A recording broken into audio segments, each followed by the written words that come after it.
நல்லது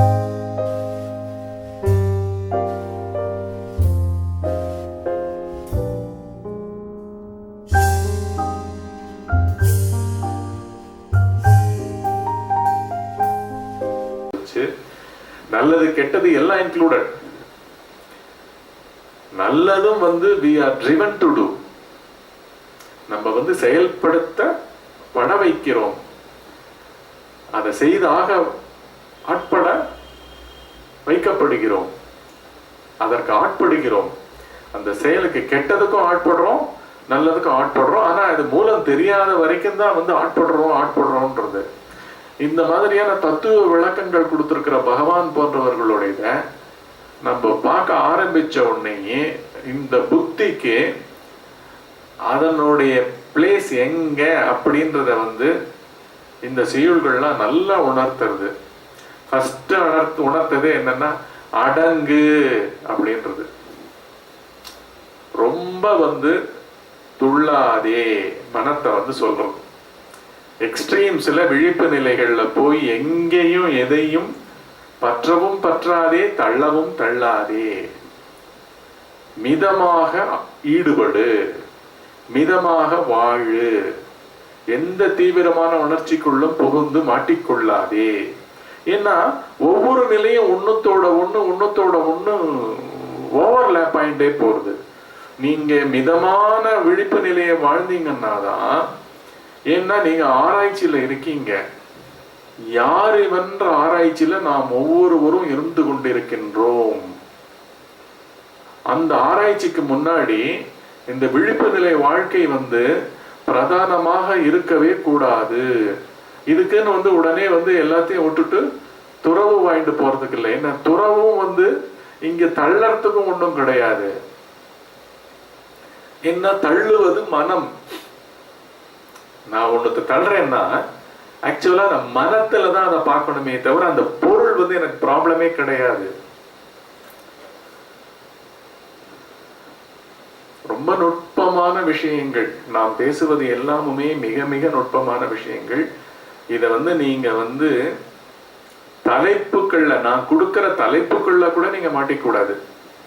தலைப்புகள் ஓரளவுக்கு கோடிட்டு காண்பிக்கிறேனே தவிர எல்லா சத்சங்கமும் they are of tremendous importance. You cannot leave any satsang. பார்க்காமையோ கேட்காமையோ ஒரு சத்சங்கத்தையும் நீங்க விட முடியாது. எல்லாத்தையுமே கேட்டாகணும். ஏன்னா எல்லாமே ஒண்ணுத்துக்கொண்டு எல்லாத்துக்குள்ளேயும் ஃபுல்லி லோடட் விஷயங்கள் இருக்கு. நீங்க இது எதையுமே அன்இம்பார்ட்டன்ட் விட்டுற முடியாது. பிடிச்ச தலைப்பு இதுலயே சாய்ஸ்ஃபுல்லாவே நீங்க இருக்க முடியாது. தலைப்புக்குள்ள கூட சாய்ஸ்ஃபுல்லா இருக்க முடியாது. எல்லாத்தையுமே நீங்க பார்க்கணும். இன் டோட்டோ மனத்தையே நம்ம பார்க்க ஆரம்பிச்ச பிறகு காலையில் விழிப்பு நிலைக்கு ஆட்படுற ஒவ்வொரு எண்ணங்கள்லையும் ஒவ்வொரு செய்பவர்கள்னு சொல்லப்படுறவங்களையுமே நம்ம நுட்பமா ஆராயும் பொழுது எதுக்கு சாய்ஸ்ஃபுல்லா இருக்கணும்? ஏன்னா அங்க நம்ம தேர்ந்தெடுக்கிறதுக்கு தனியா ஒரு ஆளே கிடையாது. அங்க செயல்கள் தான் செய்பவனையே உருவாக்குகின்றன. எண்ணங்கள் தொடர்ந்து போகின்ற எண்ணங்கள் எண்ணுபவனை உருவாக்குகின்றது. செயல்களாக மாறும் அனைத்து செயல்களும் செய்பவர்களை உருவாக்குகின்றன. ஆன்மீக நாட்டம்ன்றது கூட தொடர்ந்து இது என்ன அது என்னன்னு விசாரிக்கும் பொழுது அந்த தேடல் கொண்டவனை உருவாக்குகிறது. மற்றபடி தேடல் கொண்டவன் தனியா உடம்பு ரூபமா ஒரு ஆள் இல்லவே இல்லை. அதெல்லாம் தான் பகவான் விளக்கிண்டு போயிட்டே இருக்கார். அதனுடைய ஒரு பாட்டு தான் எந்த அறிவு இங்க உண்மையான அறிவு. நாம் இதுக்கு பேஸ் எப்படி செட் பண்றார் பகவான்? மொத்தம் நாம் ஆட்படும் நிலைகள் 3 நிலைகள் இல்லையா? நம்மளுடைய அன்றாட வாழ்க்கையில் 24 மணி நேரம் எவ்வளவு வருடங்கள் நமக்கு இந்த உயிர் கொடுக்கப்பட்டிருக்கோ நம்மளுக்கு தெரியாது.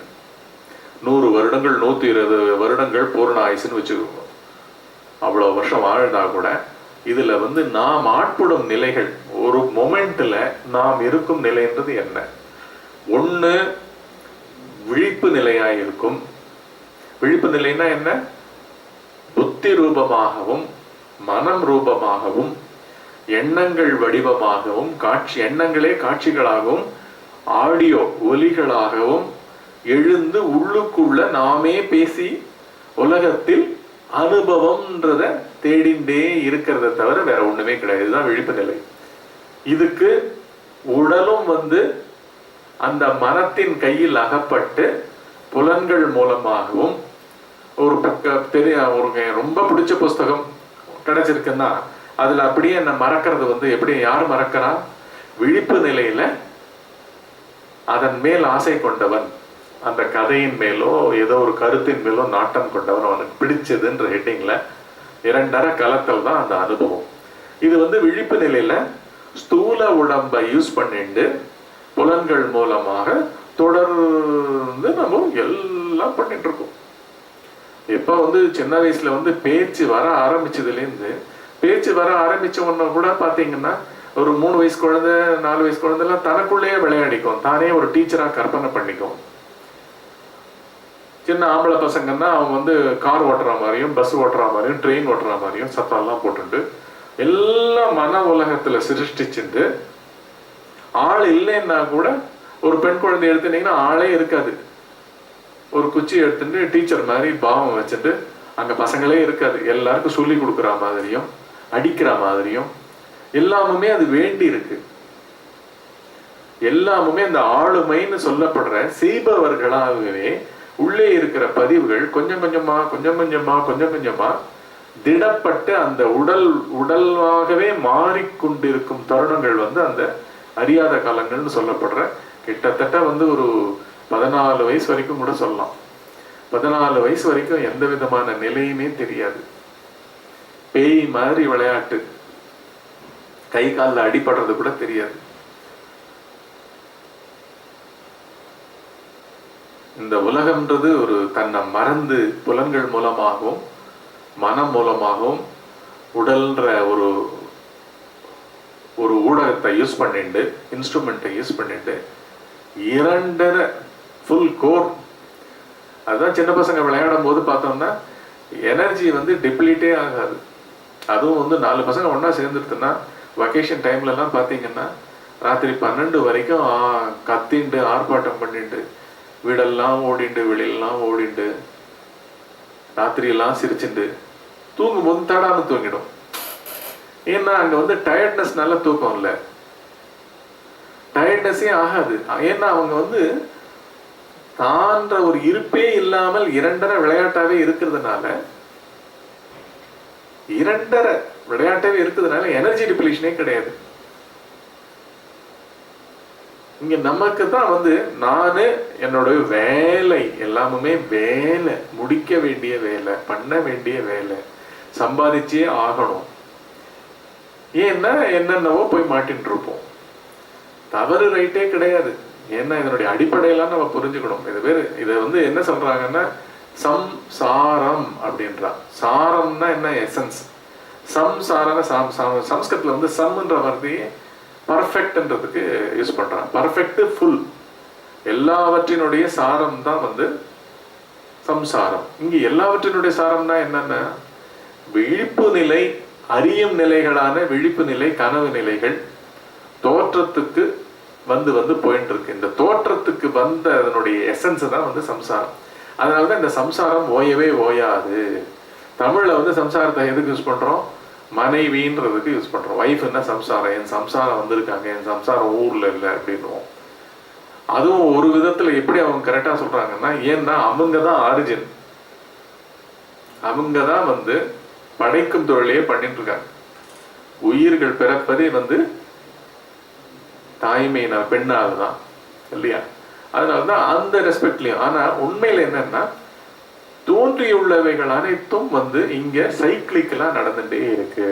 ஃபார்ம்ஸ் தான் மாறிட்டு இருக்கே தவிர கண்டென்ட் மாறல. உருவங்கள் வேற வேற வந்துட்டு இருக்கு. கணக்கு வழக்குகள் செட்டில் பண்றதுக்கோசரம் வேற வேற ஃபேமிலியை தேடி தேடி பிறந்துட்டு இருக்கோம். எல்லா வித ஜாதியிலையும் வந்துட்டு இருக்கோம், எல்லா மிருகங்கள்லையும் கூட வந்துட்டு இருக்கோம், எல்லாத்துலயும் வந்துட்டு இருக்கோம். எல்லாமே புத்தி நாட்டத்தையும் இந்த மனம் வாழ்ந்த விதத்தையும் பொறுத்து தான் ஒவ்வொரு பிறவியும் அமைஞ்சிட்டு இருக்கு. ஸோ இப்படி சுட்டறிவை கொண்டு அறியும் நிலைகளாக இருப்பவை ரெண்டே